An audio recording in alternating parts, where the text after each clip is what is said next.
로마서 9장 25절로 33절까지 같이 읽어보겠습니다. 시작. 호세아에 그래도 이르기를 내가 내 백성 아닌 자를 내 백성이라 사랑하지 아니하는 자를 사랑한 자라 부르리라. 너희는 내 백성이 아니라 한 그곳에서 그들이 살아 계신 하나님의 아들이라 일컬음을 받으리라 함과 같으리라. 또 이사야가 이스라엘에 관하여 외치되 이스라엘 자손들의 수가 비록 바다의 모래 같을지라도 남은 자만 구원을 받으리니 주께서 땅 위에서 그 말씀을 이루고 속히 시행하시리라 하셨느니라.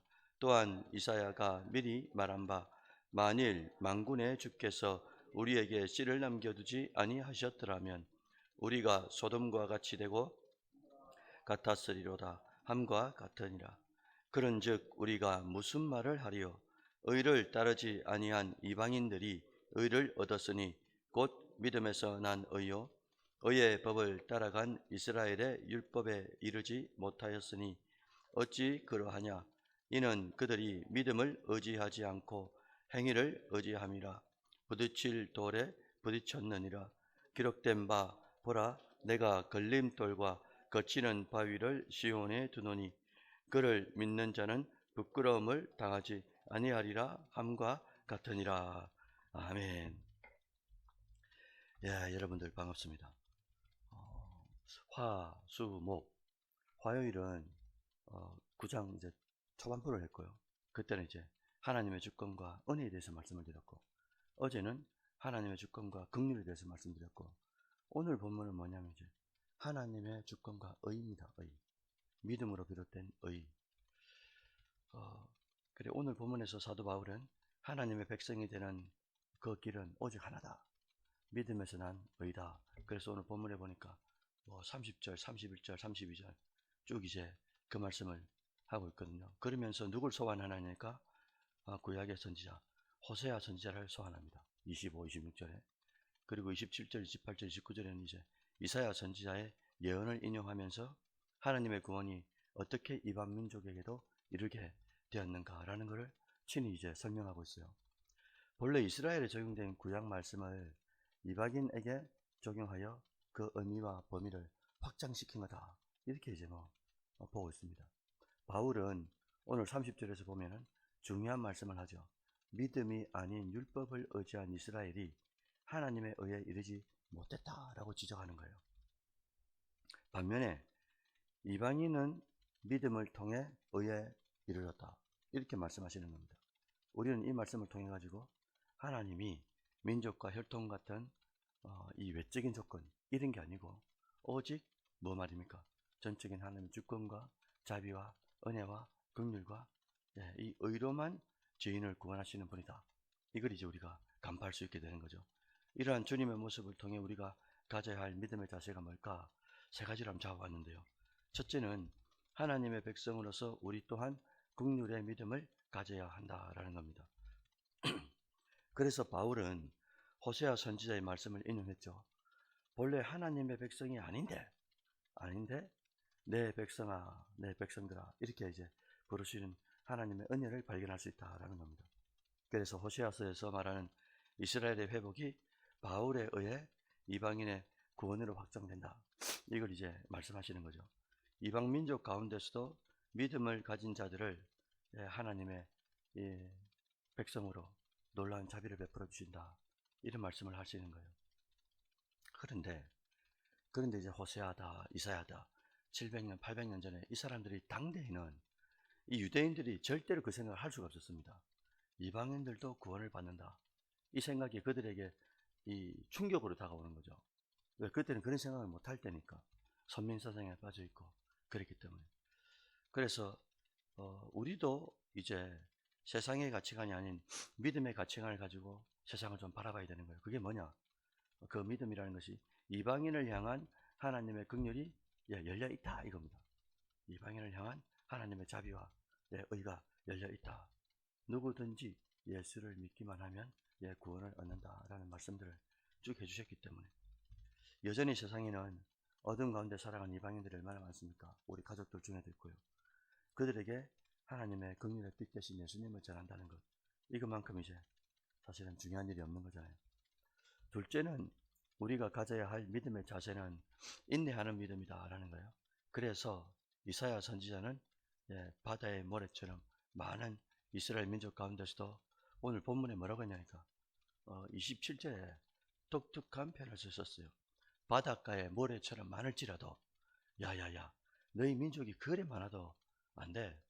그럼 누가 구원받습니까? 뭐라고 했습니까? 딱 표현이 남은 자만 구원을 받는다. 이렇게 이제 말씀하신 거예요. 이 말이 뭐냐? 혈통적으로 이스라엘 민족이라고 이스라엘인이라고 해서 모두 하나님의 백성이 되는 게 아니다라는 거예요.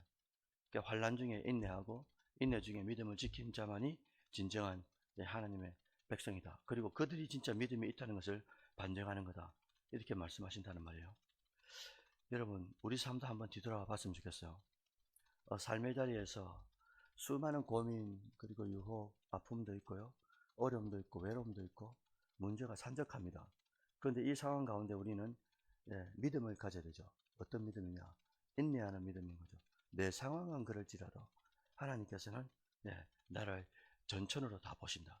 앞뒤 좌우를 다 보시기 때문에 내 상황은 이럴지라도 하나님이 하실 일이 있다. 하나님이 인도하신다. 라는 걸 간파하라 이겁니다. 그래서 하나님의 은혜로 남은 자 된 우리를 통해서 하나님은 세상에 하나님이 누구신지 그리스도가 누구신지를 전달되기를 이제 소망한다는 거예요. 마지막으로 우리는 그리스도를 의지하는 믿음을 가져야 된다라는 거예요. 오늘 본문에서 바울은 이방인은 율법이 아닌 믿음으로 의에 이르렀다. 단 하나밖에 없습니다. 방법이. 그게 이방인이든 뭐 믿는 사람이든 선택받았기 때문에 이게 아니고 뭐라고 했냐니까 율법이 아닌 믿음으로만 어렵게 된다라고 말씀하시는 거예요. 그래서 오늘 설교 제목이 하나님의 주권과 의잖아요. 어제는 하나님의 주권과 긍휼이고 그저께는 하나님의 주권과 은혜라고 말씀드렸는데 그래서 오늘 본문에서도 바울은 이방인이건 믿는 자건 혈통을 타고 내려왔건 모든 자들이 율법의 행위로 의롭지 못하다. 오직 믿음의 의로만 의롭게 된다라고 말씀하시는. 그러면서 이스라엘 민족들은 율법의 행위로 의를 이루려고 하다가 실패했다라고 말합니다. 우리가 잘 알고 있는 서기관과 바리새인과 대제사장들 예수님 오셨을 때 얼마나 뭐라 합니까? 왜? 진짜 의가 없고 자기 의만 있고 돈밖에 모르니까. 이것은 구원이 우리의 행위가 아니고 전적으로 믿음에 따라서 결정된다라는 것을 상기시키는 거죠. 그래서 바울은 이사야서를 인용하면서 그리스도를 믿음의 반석이자 걸림돌이라고 표현했어요. 오늘 본문에 보니까 몇 절에 나오죠? 그 마지막 절에 33절에 보십시오. 기록된 바 보라 내가 독특한 것을 두셨다는 거예요. 걸림돌과 거칠은 바위를 시온에 두는데 그는 믿는 자를 부끄러움을 당하지 아니하리라. 그러니까 예수를 두셨다는 말이잖아요. 메시아 예수를 두셨는데 그걸 두신 이유가 뭐라고요? 부끄러움을 당치 않는 존재가 있고 근데 걸림돌이 되는 존재가 있다 이거예요. 그럼 부끄러움을 당치 않는 존재는 누구냐? 믿음으로만 어렵게 되는 존재들을 말하고 걸림돌이 되는 존재는 누구냐? 야 우리는 선택받은 민족인데 혈통으로 되는 민족인데 이스라엘 민족인데 야 우리는 구원받았어 라고 율법을 지켜나가는 바리새인 서기관 그 사람들한테는 이 예수 그리스도가 걸림돌이 된다 이거예요. 왜 그러냐니까 율법으로 행함으로 어렵게 될 수가 없기 때문이 아니겠습니까? 오직 그리스도의 은혜로 믿음으로 어렵게 된다.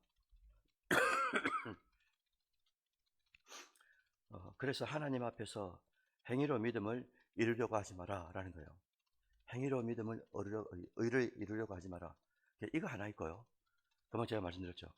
우리가 하나님 앞에서 행위로 믿음에 의해 이루려고 하지 마라. 이거 하나와 또 하나가 있어요. 뭐가 있냐니까 야고보서 2장 17절에 보면은 야 죽은 믿음이 어떻게 살리냐. 행함 없는 믿음이 어떻게 살리냐 이거예요.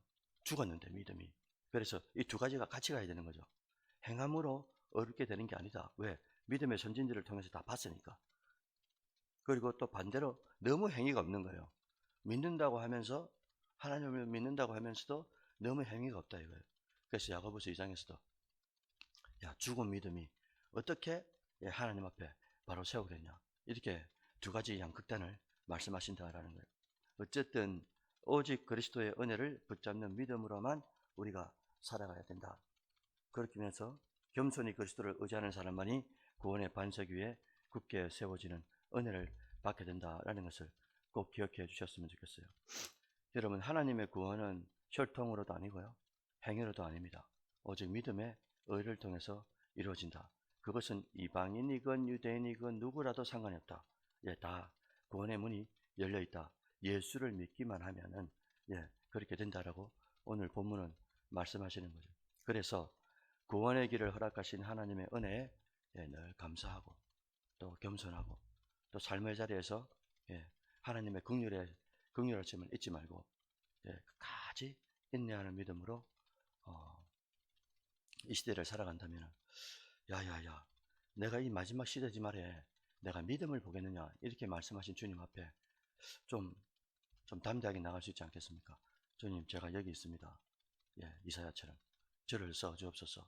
그렇게 말할 수 있는 존재가 된다고 한다면, 하나님께서 독생자를 죽이시면서까지 우리의 사랑을 확증해 주셨다고 했는데, 거기에는 못 미쳐도 우리도 그의 사랑을 확증했다고 믿으면, 예수가 나를 위해서 죽었다고 믿어진다면은 그 믿음에 대하여 조금 이제 삶이 좀 변화되지 않겠습니까? 성화적으로. 오늘도 예수를 믿는 그 의로 살아가시는 여러분들 되시기를 주의 이름으로 축원드립니다. 아멘.